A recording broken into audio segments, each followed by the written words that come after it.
I'm ready. Okay, excellent.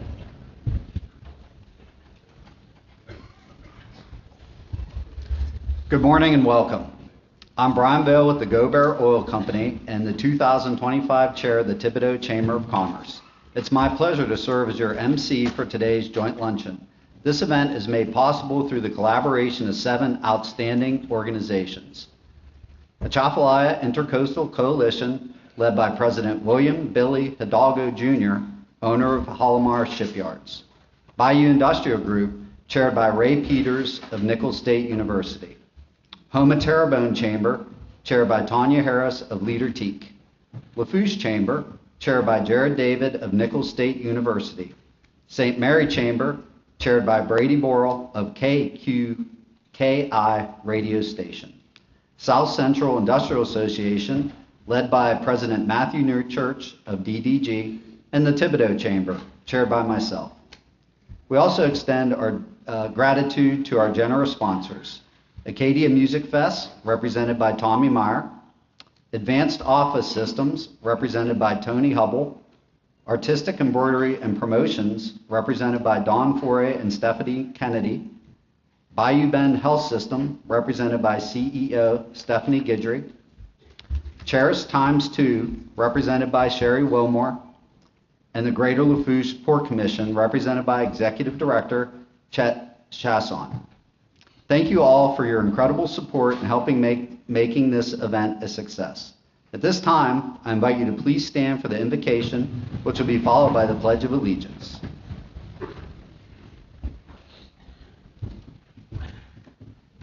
Heavenly Father, thank you for the opportunity to come together as a region united in purpose. Bless our time, our conversations, and the work ahead. We're grateful for this meal and for those who prepared it. May it give us strength as we move forward together. Amen.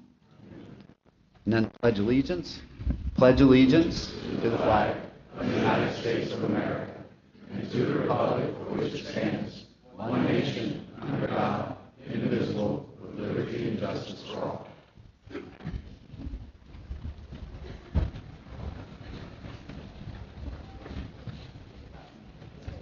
At this time, we invite our first sponsor, Acadia Music Fest, represented by Tommy Meyer, to come to the podium to share a few words.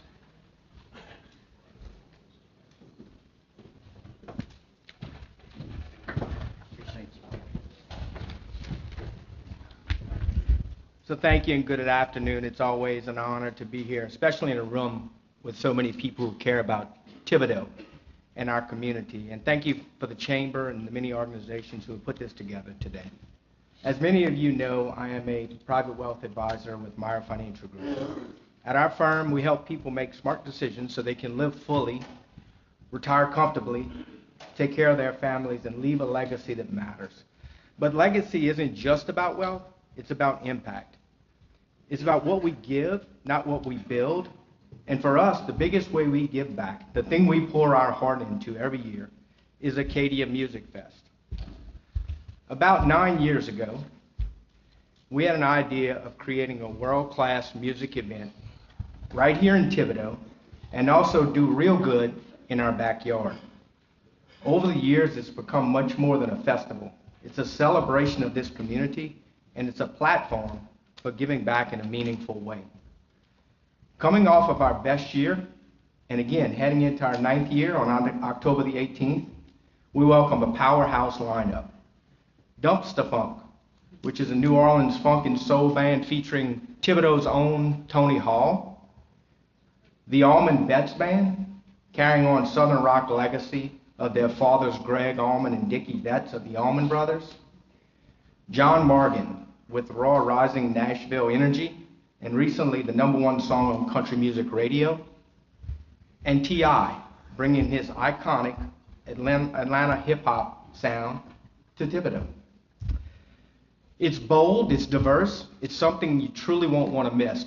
But just as important as who's on stage is why we do this. Each year, proceeds from Acadia Music Fest go towards causes that directly serve our community. And this year, we're incredibly proud to support the Camille Morvan Child Advocacy Center of Lafourche. This organization provides critical care, healing, and hope to children and families in crisis, offering services that no child should ever need, but every child deserves it if they do. When you buy a ticket, sponsor our event, or volunteer, you're not just part of a party, you're part of a mission. You're helping protect the most vulnerable in our parish. You're investing in healing, in hope, in home. This festival also has deep meaning to me because it was created through the Ben Meyer Foundation, which remembers my little brother, whose life was about service, joy, and helping the underprivileged. Every note that plays at Acadia Music Fest carries his spirit. Every dollar raised moves us closer to the kind of community he believed in and the one we all believe in. So on behalf of my team at Meyer Financial Group, I'd like to say thank you. Thank you for continuing to support Acadia Music Fest. Thank you for trusting us with your financial futures. And thank you for believing in what's possible when businesses and communities work hand in hand. We hope you'll join us on October 18th for an unforgettable night with incredible music and an even greater purpose. Thank you and God bless you, and I'll see you at Acadia Music Fest.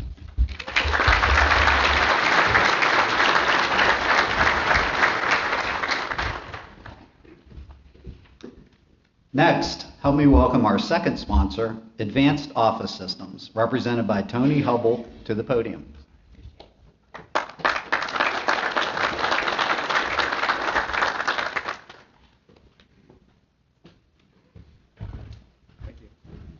Thank you. First off, thanks for the invite, and thanks for everybody that's up here and their part that they do to help the community. I'm Toby. I'm born and raised from Thibodaux. I was a graduate from Nichols. My first job was with Advanced Office Systems. Katrina happened. I got out of Advanced Office Systems, being a sales rep for them, became a teacher, and taught for right at about 17 years in Lafourche Parish. An absolute great experience for me, and the leader that was in the parish, Mr. Martin, I've learned huge amounts from that superintendent. He's a great guy, great leader. When I got out of teaching recently, the same company, Advanced Office Systems, that I was with 20 plus years ago, called me. Toby, do you want to go into the Bayou region for us? I said, absolutely, but the number one thing you have to do is commit to giving back to the community. So they have. In this past year, we've donated $10,000 to anyone who purchases copiers and printers from our company and any other type of technology to this area. Overall, as a company, we've donated $50,000 back to the state of Louisiana. So I could go on about what we actually do as a company, but I'll stop and just give you a quick story. Fast forward, and I'm back with the company, here living in Houma, and about 2 months ago, Governor Landry's given a speech for the same luncheon, and he speaks 1 second for technology and centralized printing for the state when he was in the Attorney General's office. Our company spearheaded that centralized printing years ago when that started. Fast forward to this week, and what we were doing right now is completely upgrading and refreshing the Attorney General's office. While I'm walking down the hall this week doing the install, I look, there's the governor and the AG. And it was kind of a surreal moment, just walking, minding my own business. And the governors recognized my shirt, and the Attorney General recognized and just looked at it and said, Advanced Office Systems, thank you for everything you do. And I got to shake both their hands. So it's kind of a weird full circle for a Bayou boy from Thibodaux, to be working with the Attorney General's office to strengthen their infrastructure, make everything safe for not only the state of Louisiana, but also for all the small businesses and all the small entities that we deal with. Our overall impact that we handle is print technology, printers and copiers. But the most important thing is I'm here just to introduce myself, and if you see me or if you talk to me on the phone, my job is truly just to start the conversation of what you guys are doing and how we can help out with hardening your infrastructure, with print management and fleet management, and seeing how through that partnership our company can donate back to the Bayou, which I care for so deeply. Thank you all.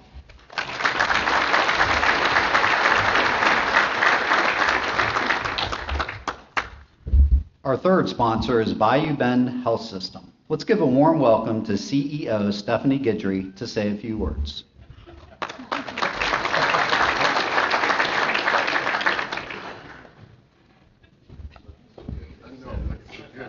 Looks like there might have been a change. It's been a slight change. It's been a slight change.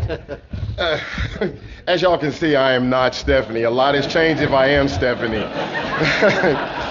First of all, thank you all for having us here. I was voluntold by the real Stephanie to come and be a part of this event. My name is Robert Rahim. I'm the Chief Nursing Officer at Bayou Bend Health System.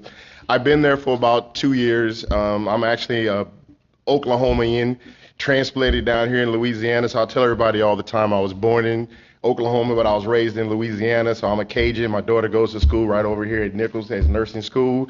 But as far as Bayou Bend is concerned, we are tremendously growing. I mean, during a time of the big, beautiful bill and everything that's happening, we're still thriving. We're built a new OR, we've built a new MRI, and we're waiting for DHH to come in and actually do their inspection so we can open that up. So look forward to that. Our bariatric centers continue to grow with Dr. Perez. We've added Dr. Prejean onto our general surgery team. So we're continuing to grow during this time for our community, for our families.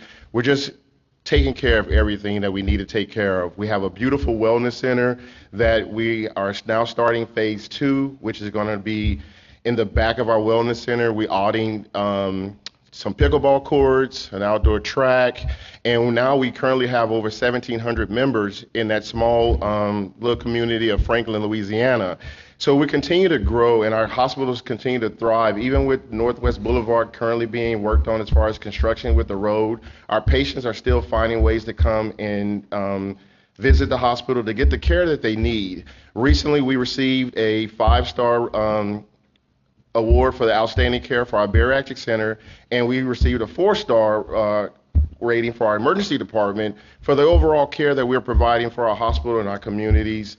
And we're just being there for everybody, our employees, our communities, our families, and everybody. So I just want to thank you guys again. Short and sweet, and this is not Stephanie Guidry, but you guys, thank y'all and have a great day.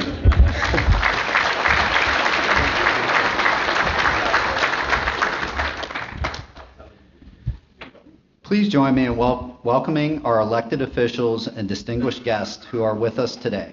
We kindly ask that you hold your applause until all have been introduced. U.S. Senator John Kennedy. State Senator Robert Alon. Louisiana State Representative Brian Fontenot. Terrebonne Parish President Jason Bergeron. Lafourche Parish President Mitch Ogeron. Terrebonne Parish Sheriff Tim Soignet. St. Mary Parish Sheriff Gary Driscoll. Lafourche Parish Sheriff Craig Webb. Lafourche Parish District Attorney Christine Russell. St. Mary Parish Assessor Jarrett Longman. Lafourche Parish Clerk of Court Annette Fontana. Terrebonne Parish Council Member Kevin Champagne. City of Berwick Mayor Duval Arthur. City of Berwick Mayor Pro Tem Lud Henry. City of Berwick Council Member Colleen Askew. Morgan City Mayor Lee Dragna. Morgan City Council Member Thomas Hutchinson. City of Thibodaux Mayor Kevin Claymont. City of Thibodaux Council Member Monique Crochet.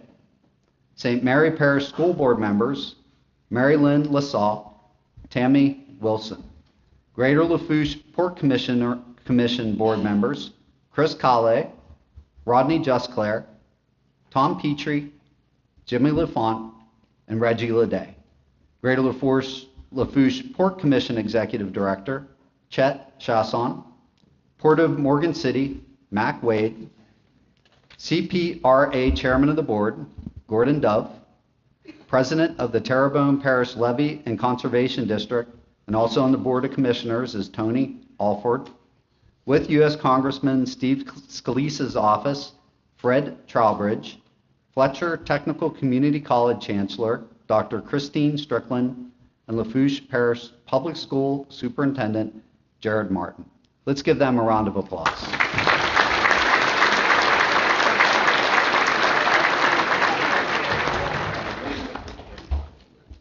And now it's my pleasure to introduce our fifth sponsor, the Greater Lafourche, the fourth sponsor, Cherish Times 2, Help me welcome Sherry Wilmore to the podium to share a few words.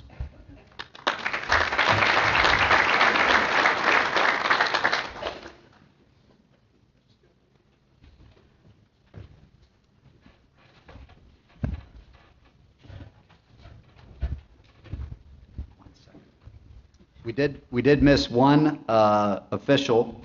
We wanted to recognize Mike Fessy. Apologies for missing you on the original list. Thank you, Mike, for being here.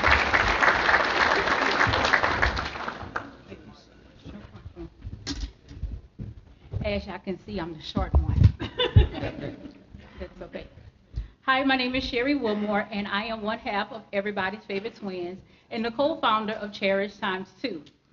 So before that nonprofit and before Twin Fest Louisiana, before the Jennifer Hudson show and the CBS morning show, we were 6-year-old girls who were left on the steps. And then that day was the day that changed our life. We went into the Louisiana foster care system in Lake Charles, Louisiana. From the age of 6 to the age of 10, we lived with our first foster parents, that McMahons, Anna and Abra McMahon, in Oberlin, Louisiana. At the age of 10, we came to a group home to the bayous that we hated when we first came here, because this will be the first time in our life we will be separated. We will be separated for 1 year. We were scared, we were confused, we were angry little girls. It just so happened Cherry went to a foster home. Our foster mom name was Louise Navy Wallace, and she was a twin. And so she fought to reunite us. So at 11, after 1 year, we were back together again. We would never become adoptable. We would age out the system at 18. And that is okay, because though we were not adopted, we were not just sheltered by a foster parent, but they loved and they guided us through life. But we entered college, and we will go to Nicholls State University, and we become the less than 3% of foster children nationally that graduates with a college degree. And so in the height of 2020, we decided, what could we do for foster children so that the next generation don't face the hardships and the challenges that we did? Because though we have foster parents, it doesn't mean that the pain and the scars of foster care didn't stay with us. So we started Cherish, and we gifted laptops to foster youth and dorm room essentials. Because if you don't know, 4,800 children are in the foster care system right now as we speak. Over 200 of foster youth will age out every year. 1 in 5 will face homelessness by the time they're 21. And by the time they're 26, all foster children who age out will be homeless at some point in time. 40% are unemployed within the first 18 months, and less than 3%, like I stated before, get a college degree. We were gifted laptops. We give laptops to other foster youth, household essentials, dorm rooms essentials. We do holiday meals because remembering foster children shouldn't be seasonal or Christmas time. We're year-round. But we also bring joy. So we started a fundraiser called Twin Fest Louisiana, a celebration of twins, multiples, and the people who love them. Because who doesn't love twins? And in 2024, in our first year with our committee, we had over 2,000 attendees, and not just in Houma, but people who came from Tennessee. Our oldest twins came from Mississippi at 81, and all throughout the state. Because, like I said, who doesn't love a twin? So we're bringing it back, because as y'all know, we had to cancel twice already this year, and I know y'all saw the video where I almost cried. But our committee and our board reminded us that Twin Fest had an impact and a movement. So we're doing it again, and since twins wasn't enough, this time we're calling it 3 times the charm, because apparently we need triplets. So if you have some triplets, let me know. I might need a video of them. And so it will be downtown Houma, and we're grateful to our presenting sponsor, Humana, Healthy Horizons, and all the sponsors before. And if you sponsored already this year, we will honor your sponsorship again. Now, if you want to up it, let me know. On your table next to you, you have a QR code. Please scan it. You become a sponsor, a donor, a vendor, or a volunteer for the day. Because foster youth deserve more than just a survival. They deserve to thrive. Our foster parent once told us that foster care wasn't our story. It wasn't a story, it was just a chapter.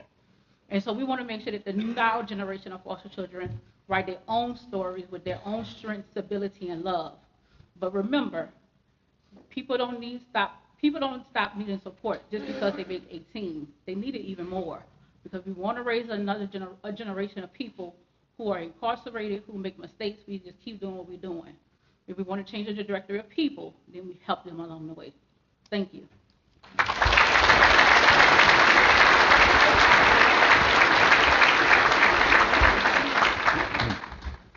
And now, it's my pleasure to introduce our fifth sponsor, the Greater Lafourche Port Commission, represented by Executive Director Chet Chasson.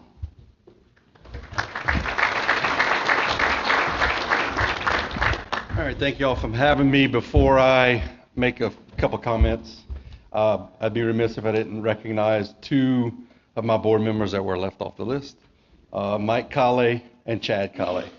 They're not related. Well, maybe they are. I don't know. We don't know. They don't claim each other. All right. So Port Fourchon is 65 years strong this year. Our history has been a history of growth and job creation and economic development and doing everything we possibly can to keep the lights on in South Lafourche. And I think all of Lafourche, and I think most of us will understand this entire region. So we're proud of that fact. I'm happy to work for a great 9-member Board of Commissioners, the only elected port commissioner in the state of Louisiana. It's great to work for them. Growing up in South Lafourche, being a member of the community, being able to come back home and continue to do the work that we love to do every day. We couldn't do it without a great group of businesses and community leaders that support everything that's happening in our community. Look, it's been 65 years. We're not done yet. We have a lot of work to do. Stay tuned for some big announcements the rest of this year, coming into the next few years. There's a lot of growth, a lot happening. We're going to get deeper. We're going to get a bigger project coming in terms of LNG. I've been talking about for many years. It's actually going to happen, y'all. And we're just a couple of weeks ago, I delivered a letter of intent to the Corps of Engineers with GIS Engineering working with us at the Pentagon saying, hey, we need 50 feet of draft. Watch this report coming. And we need 50 feet so we can do deep water rig, repair, refurbishment, project cargo offloading, decommissioning, recommissioning, fabrication, and the LNG project. So we're excited about what's coming to Lafourche. We're excited about what's coming to our region because this is about jobs. This is about economic impact. This is about putting us and continuing to keep this area on the map because of all the great things that our senator does for us in D.C. So thank you. Thanks for having me. Have a great day.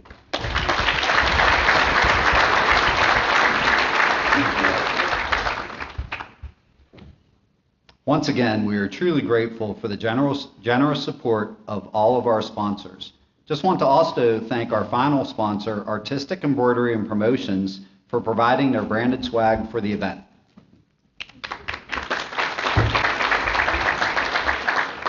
For all your marketing and promotional item needs, contact Don or Stephanie at Artistic Embroidery and Promotions, located at 275 Corporate Drive in Houma. You can reach them at 985-872-5559. Elected to the U.S. Senate in 2016 and re-elected in 2022, Senator John Kennedy is a strong conservative voice for Louisiana and a committed advocate for fiscal responsibility. He serves on the Appropriations, Banking, Budget, and Judiciary Committees and is the lead Republican on subcommittees focused on energy, water, and economic policy. During his first term, Senator Kennedy passed more bills than any other freshman senator in Louisiana history, including legislation aimed at protecting the stock market, extending flood insurance, curbing corruption, and supporting disaster relief for small businesses. Before joining the Senate, he served 5 terms as Louisiana's state treasurer, managing multi-billion-dollar investments and returning millions in unclaimed property. His prior roles included Secretary of Department of Revenue, Special Counsel to Governor Romer, and practicing attorney. A graduate of Vanderbilt University, the University of Virginia Law School, and Oxford University, Senator Kennedy has published legal works and taught at LSU Law for over a decade. He and his wife, Becky, live in Madisonville with their dogs and are founding members of their local Methodist church. Ladies and gentlemen, it is my honor to introduce Senator John Kennedy as our guest speaker today.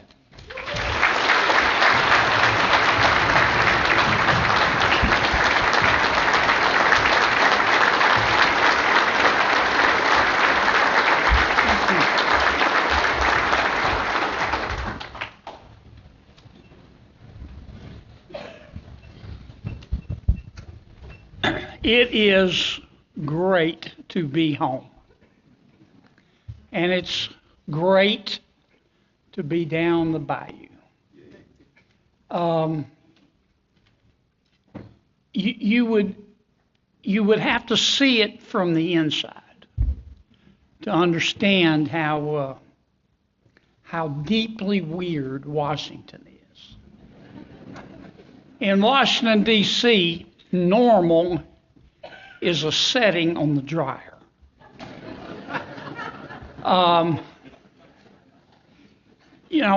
Sometimes, you've heard me say this before, sometimes when I feel inadequate, and I do, I just look around. Common sense is illegal. I love coming back home, down the bayou. My people, our people, you people. You're real, you're authentic. You love beer, bacon, crawfish, breakfast food, straight answers, hard work, hunting, fishing, football. I love coming home. And I want to thank you for having me. And as George Bush used to say, I want to thank all of you who waved with all 5 fingers. Sometimes that doesn't happen. I can't help but coming down the bayou that I don't think about the first election I ever ran. I lost. I ran for Attorney General in 1990. And one of the first people I called for financial help was the late Clifford Smith. God, what a fine man. Whip smart. I called, loved the environment, built a great company from nothing. But I remember calling Clifford, and I said, Clifford, I'm running for Attorney General. Would you send me $5,000 to help my campaign? And I'll never forget what Clifford said. He said, Kennedy, I will not send you $5,000 to run for Attorney General. I said, okay. He said, I will send you $5,000 to see a psychiatrist. I love Clifford. It's great to be here with all our elected and appointed officials.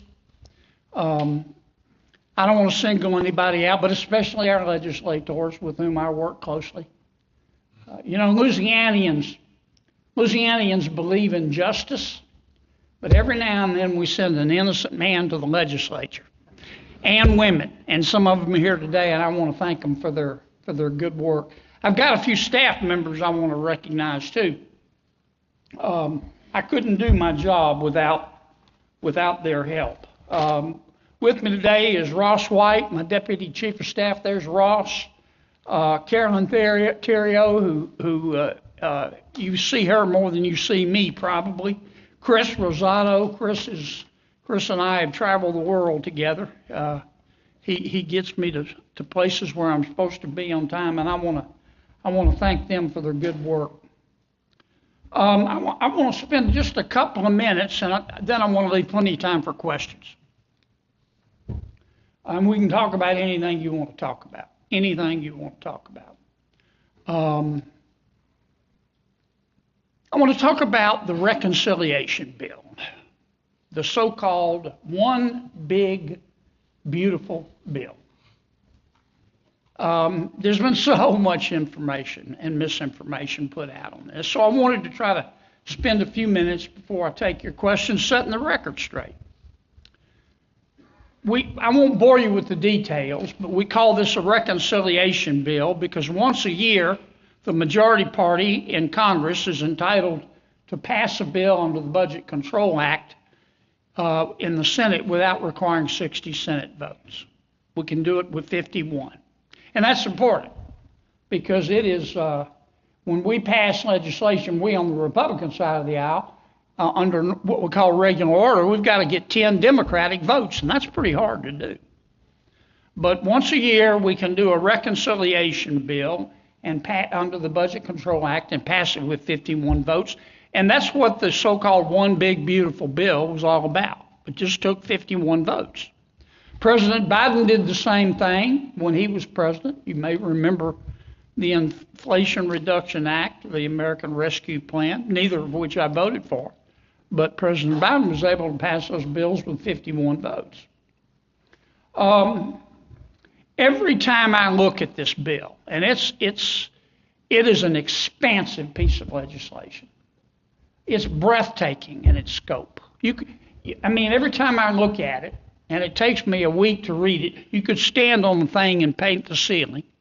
But it's going to have an extraordinary impact on our country and on Louisiana.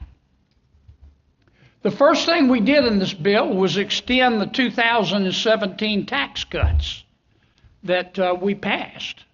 They were about to expire at the end of this year.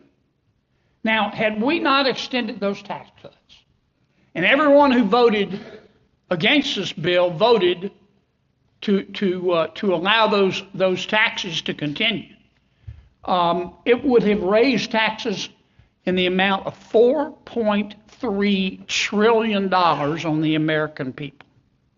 $4.3 trillion. It would have tanked our economy. Our economy in Louisiana and America would have gone down like a fat guy on a seesaw. Louisiana alone, it would have increased taxes on average for every Louisiana, and this is an average, $2,135. It would have cost us $76,000. It would have reduced our state gross domestic product by $15 billion. It would have been devastating. So we extended those tax cuts, and most of them we made permanent. And you just sit back and watch the American economy roar once this legislation kicks in. But we did a lot of other stuff. We cut taxes on tips. We cut taxes on Social Security. We cut taxes on overtime. We provided a deduction for automobile loans for a certain segment of Americans. We increased the standard deduction. You'll see that immediately on your taxes. We continued the 20% deduction for small businesses. Those of you who operate out of LLCs and sub-S corporations know what I'm talking about. My Democratic friends wanted to get rid of that 20% deduction. We continued it. We introduced school choice tax credits. Isn't talked about much, but it's going to have a huge impact. We expanded the 529 College Savings Program. I hope some of you are familiar with that.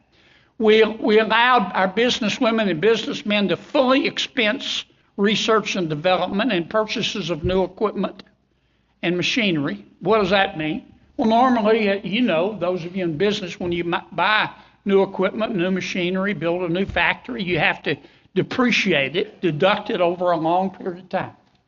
Now you'll be able to deduct it immediately. Huge impact on the amount of taxes we pay. We increased the excise tax on the endowments of some of our wealthy universities. We did. Not all universities are going to have to pay. But when you're a university with a $50 billion endowment, returning $5 to $10 billion a year tax-free to teach kids to hate, we just didn't think that was fair.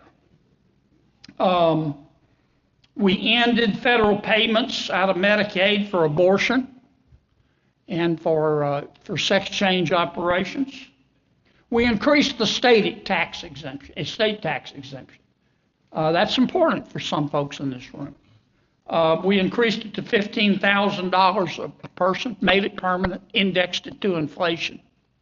We increased the exemption for family farms. I can continue. I'll just mention a couple of others. President Biden passed a number of green energy tax credits. They punish the hell out of fossil fuels, but They loaded us up on the green energy. We didn't eliminate all of them, but we eliminated some of them. The electric vehicle tax credit is gone. Some of you have heard me say Americans should be able to choose what kind of car they want to drive. They want to drive an electric vehicle, more power to them. But the government shouldn't make you. If you want to drive a gasoline-powered car, the government should allow you to do that. We have a whole lot more gasoline-powered cars than we do electric vehicles, and we will for a long, long time, maybe forever. We need fossil fuels. My car doesn't run off pixie dust and unicorn urine. It takes oil and gas, so we address that issue as well. We reformed the food stamp program. We improved Go Mesa. You know what I'm talking about with Go Mesa. We're going to bring in an extra $150 million a year through Go Mesa to the Louisiana Gulf states, including but not limited to Louisiana, to try to combat coastal erosion. Wasn't as much as I wanted, but I was happy to get the extra $150 million a year. We're going to require the Department of the Interior to hold 30 offshore lease sales in the Gulf over the next 15 years. President Biden had practically shut them down, and we're going to refill the Strategic Petroleum Reserve. We set aside $2 billion for that. What I really want to talk about, though, and let me say it again, this bill is breathtaking in scope, and I am so proud of it. And you will immediately see the impact. And the American economy will immediately see the impact. I have believed, as long as I can remember, that people can spend their money better than government can. And they can. This country was made great. It's an extraordinary country not because of government.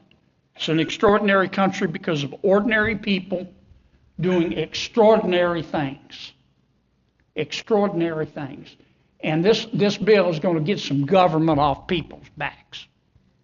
Now, I want to address one of the falsehoods before I take questions. One of the lies you've heard, and that is that this bill is going to hurt Medicaid. You've read it.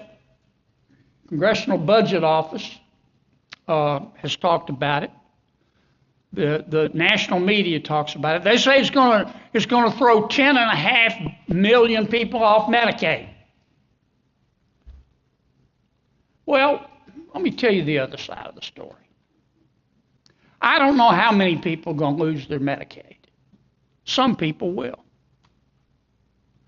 But everyone who loses their Medicaid, listen to me on this. Everyone who loses their Medicaid under this bill was not entitled to it in the first place. They weren't entitled to it in the first place. I looked at a report the other day. I mean, that's what they don't tell you. I looked at a report the other day. We have about 90 million people on Medicaid. That's including CHIP. About 90 million people. Since 2019, our spending is up 51%. 51%. We're spending almost $1 trillion a year on Medicaid. When you drill down and see who's getting Medicaid, I'll give you a few examples. We have found 2.8 million people who are double dipping. In other words, they sign up in Louisiana and they run over and sign up in Mississippi. And Mississippi and Louisiana don't talk to each other. Or they sign up for Medicaid in Louisiana and then they run over and sign up for Obamacare, which gets a federal tax subsidy, and double dip that way. You're not allowed to cheat. That costs us $150 billion over 10 years. So yeah, those people are going to lose their Medicaid. They weren't entitled to it in the first place. Eligibility. Now, President Biden, one of the reasons for the increase in Medicaid, President Biden virtually cut out all eligibility determinations. In other words, he told the states that when somebody presents and says, I'm qualified for Medicaid, you just take their word for it. Now, I think most Americans are truthful. I think most people are truthful. I play poker with friends sometimes. They're all friends, but you know what? I always cut the cards. I believe in the old adage, trust in God, but tie up your camel. That's just common sense. Some people lie to get Medicaid. They make too much money. The legislative auditor did a report for us in Louisiana a few years ago. He found that our Louisiana Department of Health and Hospitals spends $85.5 million in Medicaid payments a year to people who aren't eligible. A year. The legislative auditor also did another report. He couldn't go through every single Medicaid recipient. So he did what's called a statistical sample. And through a statistical sample, he found 1,600 people, just a small sample, on our Medicaid rolls in Louisiana who were making over $100,000 a year. I mean, I've got the list right here. Here it is. Here's one person who's making $111,785. Another person signed up for Medicaid, $126,284. Another $89,964. Another $86,705. We're going to stop that. We're going to require states to check for eligibility twice a year. And we're going to require the agencies in a state that administer Medicaid to actually talk to the agency in the state that collects taxes. We're going to have the computers talk to each other. So if you're making $120,000 a year, we're going to throw you off Medicaid. That's cheating. And yes, those people are going to lose Medicaid. They weren't entitled to it in the first place. Now, let me tell you one other thing we did. We implemented a work requirement. The American people are the most generous people in the world. We help our neighbors. Not in other countries. I've been all over the world. In some countries, you get down on your luck, you can die in a ditch. In America, we spend trillions of dollars a year helping our less fortunate. And in our country, if you're hungry, we feed you. If you're homeless, we'll house you. If you're too poor to be sick, we'll pay for your doctor. But folks, this is not free. You hear people all talk all the time of free, free, free. Anything free, somebody worked for. This is extraordinarily expensive. And according to The Economist, we have found that about 6 million people who received Medicaid could work but choose not to work. And let me tell you what I'm talking about. Medicaid originally was for the very poor, for the disabled, for young pregnant mothers. And then under President Biden and President Obama, it was expanded. That's how it has grown to almost 90 million Americans. And some of the people on Medicaid can work but choose not to work. It's just a fact. According to The Economist, we have about 6 million people that we know of who are receiving Medicaid. They're healthy, they're able-bodied, they don't have young children at home, and they just choose not to work and to get free Medicaid. We're going to put a stop to that. Under the new rule, if you're from 19 to 64 years old and you're not disabled, you're healthy. So we're not talking now about a young mother with a sick child in her arms. You're healthy. Your kids are all grown. They have to be 14 years or older. We'll give you Medicaid, but you've got to go work or go back to school or perform community service 80 hours a month. If you don't want to, that is your business, but you're not going to get Medicaid. Those people who choose not to work, but who can work, will lose their Medicaid. They're not eligible for it. Nobody's being thrown off. We're just giving you a choice. Try to go get a job. We'll help you. A person without a job is not healthy, he's not happy, and he's not free. Those who can work should work. Again, the American people are the most generous in the world. But these programs like Medicaid and food stamps and the Earned Income Tax Credit, they were meant to be bridges, not parking lots.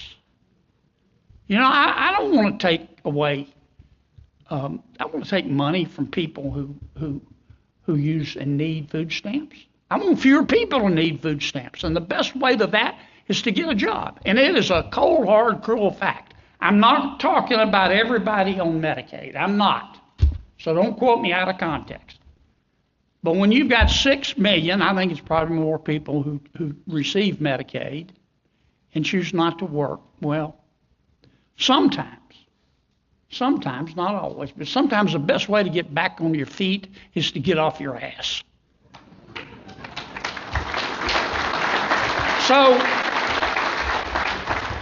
that's the rest of the story. So when you hear all this business about, well, the Republicans are throwing people off Medicaid and they're cold-hearted and they're a bunch of ignorant sluts and they don't like people and all that kind of stuff, I want you to know that the people who are going to lose their Medicaid are not eligible for it in the first place. And in fact, if you look at the numbers under the One Big Beautiful Bill, Medicaid is actually going to go up 20% over the next 10 years.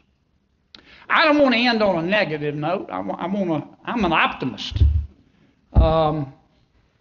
I believe that America's and Louisiana's future can be better than our present or our past. I believe that. I believe that we're only as good as our dreams, and we're only as valuable as our children. But I'm not going to bubble wrap it, folks. The water in Washington, D.C. is not going to clear up until you get the pigs out of the creek. And that's just a fact. And I've seen them. All 4 feet and their snout in the trough. And nobody's coming to save us but ourselves. I hope you'll help me fight for our state and our country. You know, so many of the Washington elites, they call us deplorables. Or smelly Walmart shoppers. I love Walmart. They think we're not real people, but we are real people. And we need to get real mad. We need to get real mad. Look, I don't know how my story's going to end. I guess none of us do. I'm going to serve in the United States Senate until I drop dead or my people tell me to come home. But I'll tell you this, regardless of how my story ends, nobody will ever say Kennedy quit. You honor me with this invitation. Thank you for having me. I'll be pleased to answer and talk about anything you want to talk about, including that new Gene commercial. That's pretty cool. Thank you.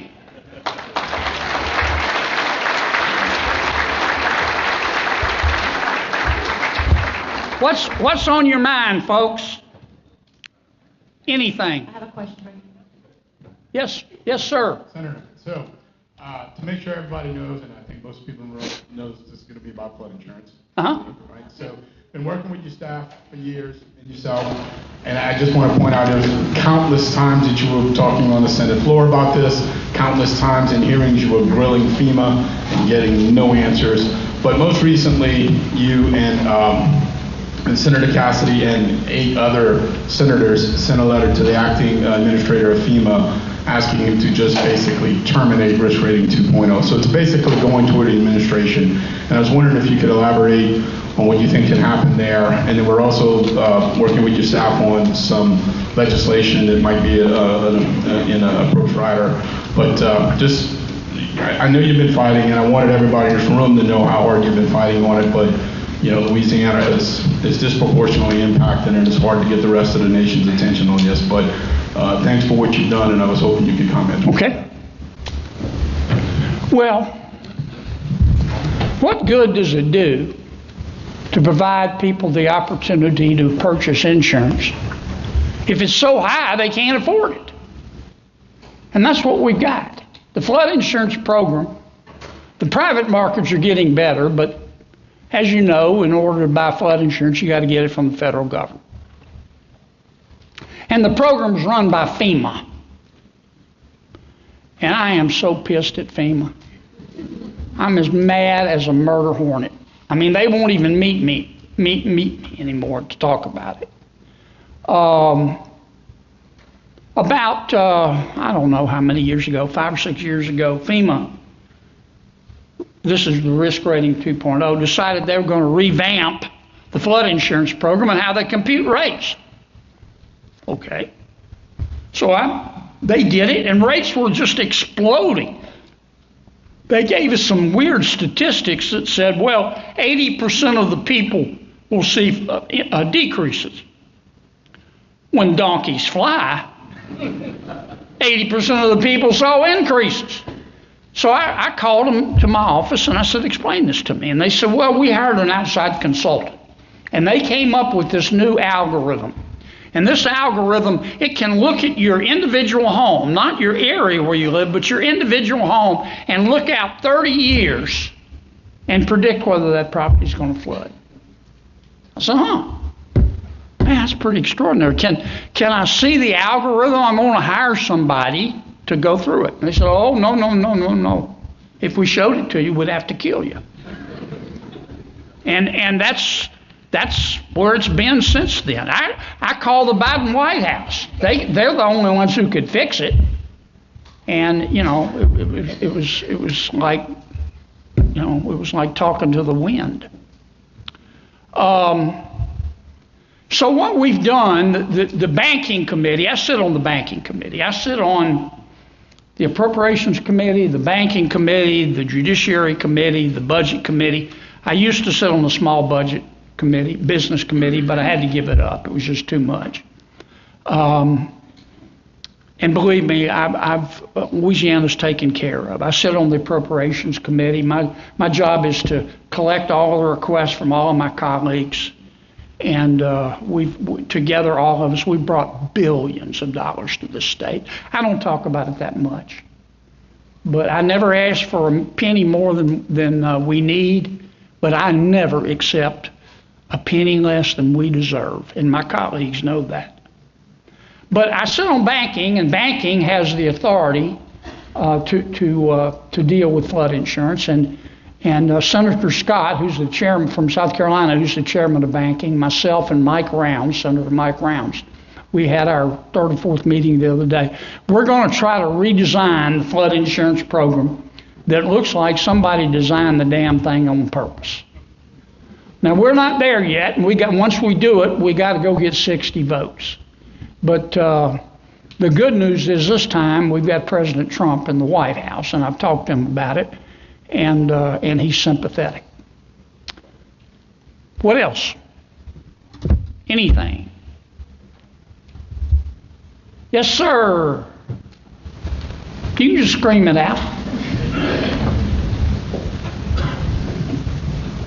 Is there any the way that the Congress is going to pass a balanced budget, we've been working on continuing resolutions for several years, and there's always talk saying there's going to be a budget, but we haven't had one yet. So I was just curious what's going on with that. The question is, when will Congress pass a balanced budget? Remember a few minutes back I said when donkeys fly? Look, that's why I wish you could see it from the inside. This is true of all Democrats who are my friends. I don't hate anybody. I really don't. But it's also true of most Republicans, despite what they say. Everybody, we have $37 trillion in debt. And that's real debt. We got to pay it back, folks. We ought to change the name of the Department of Treasury. We ought to call it the Department of Debt. Because there's no treasure there. And we're adding on to that. This year we'll take in probably $4 to $5 trillion. We'll spend 7 to 8. In that gap, we got to go borrow money from the world. That's why we issue Treasury bonds and Treasury notes and Treasury bills. The favorite, it really got bad under President Biden. President Biden's favorite form of spending was more. If President Biden had discovered life on Mars, he would have immediately sent it money. So it really got bad. And now we've got to do better. I'll tell you a quick story. About my third meeting when I was on the Appropriations Committee. I think we were just about or had passed the tax cuts of 2017. I knew short term they would add to the deficit. Long term they would decrease it because the economy would be stimulated. But I said, I made a motion, and there are like 30-something members of the Appropriations Committee. And I made a motion. I said, we just passed these tax cuts. This year we need to reduce the spending. This year we ought to eliminate this forget what it was, 3 to 4% increase on federal employee salaries. Okay? Silence in the room. So I made the motion. Got a second. I looked around, I asked for a roll call vote, and all of a sudden, every one of my colleagues, all the Democrats, but all the Republicans, they have an important message on their phone. I got 2 votes. My vote and the vote of a senator from Mississippi. So in Washington, D.C., despite what you hear, well, let me put it this way. Everybody in Washington wants to go to heaven. But they're just not quite ready to take the trip. That's what cutting spending is like. For the first time in 9 years, we just cut spending. Thank you, President Trump. Thank you, Russ Vought at the OMB. He sent over a rescissions package. And we cut $10 billion. A baby step, but a meaningful step. And I'm convinced that we will forget about balanced budget. Every year we just keep spending more and more money. And there really is no appetite to stop it. Don't get me started. What you do when in Washington, forget about what people say. Watch what they do. What they do is what they believe, and everything else is just cottage cheese, man. So the only way we're going to reduce spending is for the White House to send us over what's called a rescission package. And the White House sent us the first one, and I've asked the president to keep them coming. And what the rescission package does, it says, look, we found this money in the budget that's bone deep, down to the marrow, stupid. I call it spending porn. And he says, I want you to rescind it. And we did. The last one was, I think, $10 billion, $11 billion. And that's the only way we're going to achieve it. I wish I had better news. But I'm going to keep fighting for it. And there are other folks on my side. Rick Scott from Florida has been a champion. Rand Paul has been a champion. Roger Marshall from Kansas. But we're outnumbered. We are not going to get control of our debt and help our economy until we relearn the magical healing power of no. We just can't fund everything. Yes, ma'am. More on that same subject, considering today we actually had the largest 4-week Treasury auction ever in the history. What are your thoughts on reducing the deficit with the possibility of selling government assets or even increasing government employers' contribution to their benefits, like health insurance, where they only pay 25%, or even their retirement plans? Right. Just your thoughts. To answer your first question first, remember when I said we spend $7 trillion, take in $5 trillion? Well, to finance the gap, we have to issue treasury bills, treasury bonds, treasury notes. And basically, that's where the Department of Treasury goes out there to the world and says, we need to borrow money. We will sell you a treasury, let's say a 10-year treasury, and we'll pay you X% interest. And you know, because it's the United States of America, you'll get your principal back. And that's worked for a long, long, long time. Why? Because not only is the United States of America the greatest country in all of human history, we have the most powerful economy in all of human history. And we've never defaulted on these treasury bonds or treasury notes. And people are continuing to buy those treasuries and loan us money. But if you notice what's happening, they're starting to demand more in interest. And that's key. Because our interest bill keeps going up, up, up. We now spend more on interest than we do on spending at the Department of Defense. And it's only going to get worse. And that's what the Trump administration and some of us in Congress are trying to address. We're looking at everything, as you know from the papers. One of them is our personnel costs.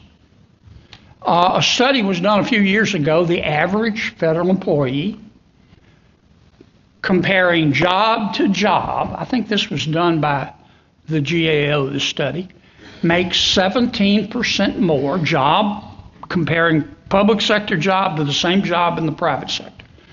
The public sector employee makes about 17% more, including benefits, than a person in the private sector. We'd like to get that down to even. The federal employees don't like it, and I understand that. But it got so bad under President Biden. They weren't coming, federal employees weren't coming to work. You would go over to the Department of Environmental Protection and walk around. It was empty as a bill collector's heart, man. There's nobody there. And you go, where is everybody? Oh, they're working from home. They're working from home. And now they're back to work now. But we're just chipping away at it. My plan to do it is to basically reduce it through attrition. We have a big turnover. And when a vacancy comes up, just don't fill it. And tell those back at the office, your managers, tell the managers, manage, reorganize so we don't need that person. And that way we'll get the cost down. But we got to do it. Yes, sir. Tony, how are you, man? Good. I can talk loud enough. You and I have discussed this. Yep. Discussed this with Senator Cassidy. Yep. Corps of Engineers reform. Yep. You know, people don't realize this, but years ago we formed the CPRA, and we have 300 and something employees over there. Yep. You know, we were directed by the federal government to put it together so that the federal government felt comfortable sending us money to the state, that it would go to the proper areas after Katrina. Mm-hmm. How many different divisions of permitting do we possibly need? Every time we deal with the Corps of Engineers, it takes 5 to 10 years to get something out the other end, and it's double and triple the cost. And I just hope if there's any place that DOGE ought to show up, yeah, it ought to be over there to see how ridiculous. And look, I'm not a fan of the Corps. It's been a while too. I mean, it's ridiculous. How they spend taxpayers' dollars, or don't spend it, and don't put it on the ground, but spend it in the environmental department, where they always claim they're understaffed and underpaid, and we have all these employees at CPRA that can do that, instead of the Corps. They ought to be in charge of navigation in the Mississippi River. And we can get some work on the ground instead of them holding on to the money that you allocated, that you appropriated for us to put on the ground. And I think one of your comments was, why would I appropriate more money to you guys, right? Because you can't spend the $400 million they have on more hands. It's just getting ridiculous, and we've talked about it, what's in the process, where does it stand? Well, the Corps, we've got a new sheriff and new Corps officials and a new director of civil works. Corps got to do better. I have a pretty good relationship with the Corps. Maybe that's because I'm in charge of their budget. But I prefer, rather than beating them up publicly, to try to work with them privately. I've tried that. I know, Tony. And they need to do better, and they know they need to do better. And sooner or later, our Doge efforts to reorganize and streamline will get to them. And I've had a very frank talk with them about that. And they say they'll do better. But this is a problem not just in the Corps, it's all across the federal government. The rules and regulations are just breathtaking. The rules and regulations cost the American consumer probably $2 trillion a year. That's how much compliance with all these rules and regulations, like the Corps and but others, add to the costs of goods and services. And we're trying to do something. We're trying to do something about that. So you make a very valid point, and I can't argue with it. That's one of the problems with the flood insurance program too, by the way. Senator Kennedy. Yes, sir. Thank you for all you do for us here in Louisiana. Keep up the good work. We don't hear too much about drill, baby, drill. What's going on? We're drilling, baby, drilling. Now, you don't hear much about it. The media doesn't like to talk about it. But we put provisions in the reconciliation bill, the so-called One Big Beautiful Bill, to require, not ask, require lease sales in the Gulf. That's going to help get us started. We're expanding production in Alaska. We're expanding production in the shale oil states, one of which is Louisiana. We can't make oil companies drill, and of course, how much they spend in capital expenditures and drilling is determined a lot by the price of oil. So, and oil is down now. That's a double-edged sword. It's good for us who use oil to make products like our petrochemical industry, and it's good for us who drive gasoline-powered cars. But it's bad for us in terms of exploration. But I know Chris Wright, the new head of the Department of Energy, very well. I knew him when he was in the private sector back in Colorado. And Chris is not anti-renewable energy. He's pro all forms of energy. He's not against wind or solar, but he thinks they ought to stand on their own 2 feet without having to be subsidized. He also believes, and I do too, that we need to take advantage of other forms of energy that is accessible, and so long as it's affordable. Oil and gas, especially natural gas, geothermal, hydropower. Hydrogen, go down the list. Under the last administration, because of its emphasis on the Green New Deal, and it's punishing oil and gas companies, the average The average electricity bill in America went up 28%. 28%. And it's going to get worse unless we do something, because you have all these new AI data centers coming on board. We've got a new one coming here in Louisiana, and they're energy hungry. What else? Yes, sir. In the news, you hear about the appointments that the president has on hold. What is the status as far as things in confirmation expected, or do you think you'll make a lot of recess appointments? Well, my Democratic friends are acting like butt heads. You know, every president, any president, has to appoint about 1,200 people. And the Senate, I like to say, we're in the personnel business as well as everything else. We have to confirm those under the Constitution. And before President Trump's second term, the custom had always been for President Biden, for President Obama, for President Bush, going all the way back since, I don't know, God was a child, but going way back.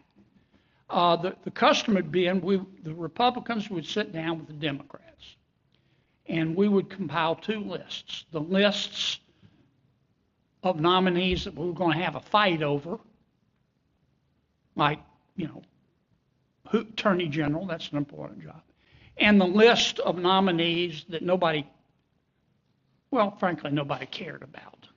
I mean, the Deputy Assistant Secretary to the General Counsel of the Department of Defense. It's an important job, but it's not controversial. So the Dems would get together with the Rs, and we would agree to voice vote those. And that way we could spend our time on the really important nominations. And that's not just important because of the number of votes. Every minute we spend fighting over nominations, we can't pass legislation. Well, Senator Schumer has ended that courtesy. Senator Schumer, let me say it again, I don't hate anybody. I really don't. I look for grace wherever I can find it, and I don't hate Senator Schumer. I don't. I tell him he reminds me sometime of a 5-year-old in a Batman costume. You know, he's running around like this, and of course he's got Senator Ocasio-Cortez breathing down his neck politically in New York.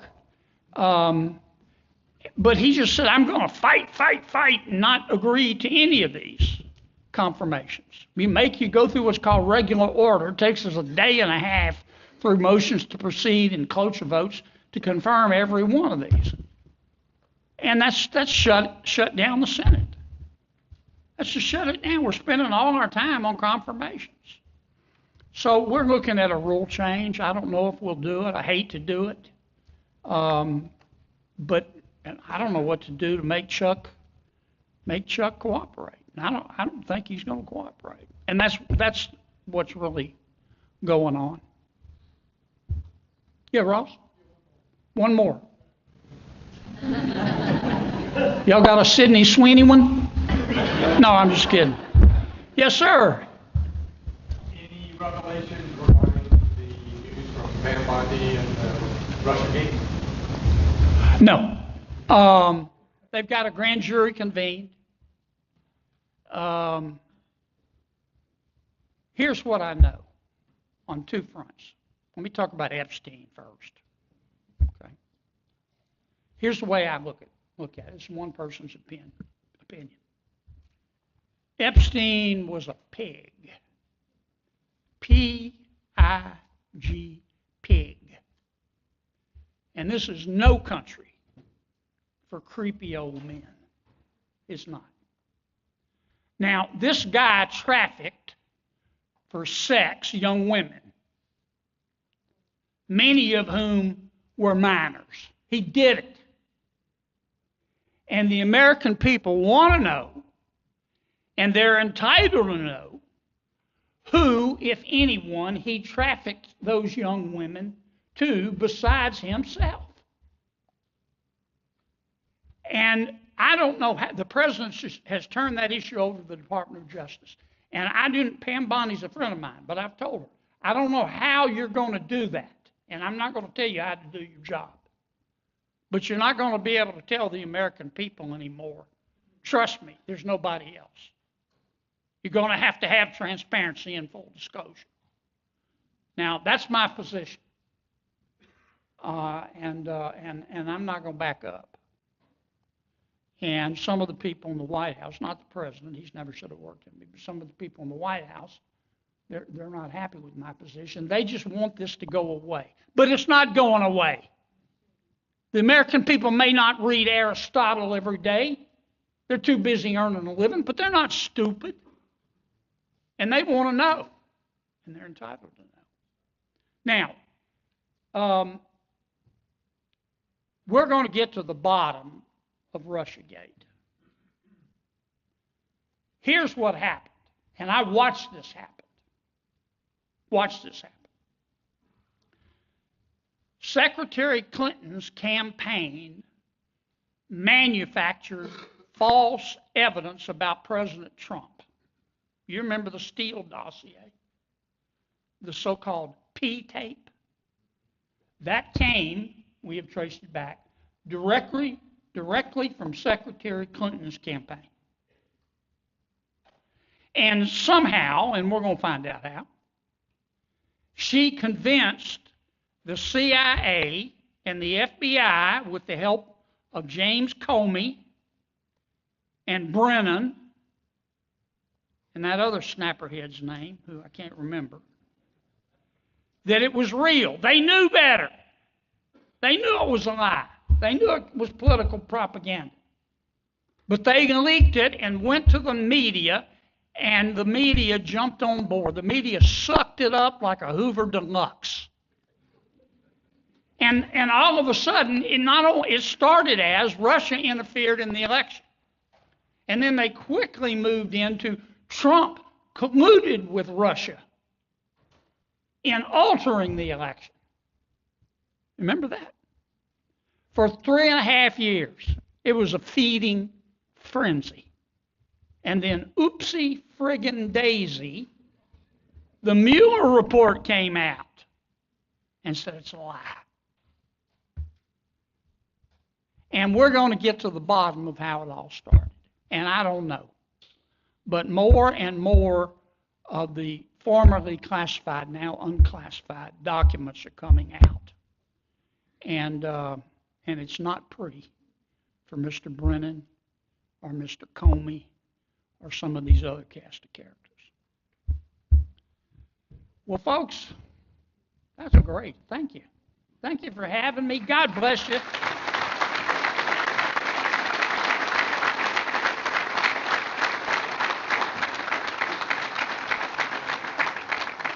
I hope you'll have me back, and in the meantime, if you're in D.C., come by and see me. Meet Alphonse, my alligator, my 12-foot alligator in my front office. The kids love it. I got Alphonse mounted so his head opens about like this, and the kids come in and like they stick their head in Alphonse's mouth, scare mom and dad to death, and get photos. In the meantime, let's go fix something. Thank you.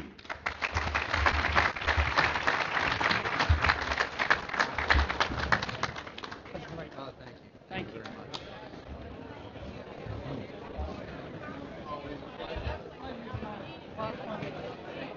Thank you, guys. Thank you, sir. Thank you. Always good to hear from you. Good group. Oh, very good group. I'm thinking I'll just pass on the closing.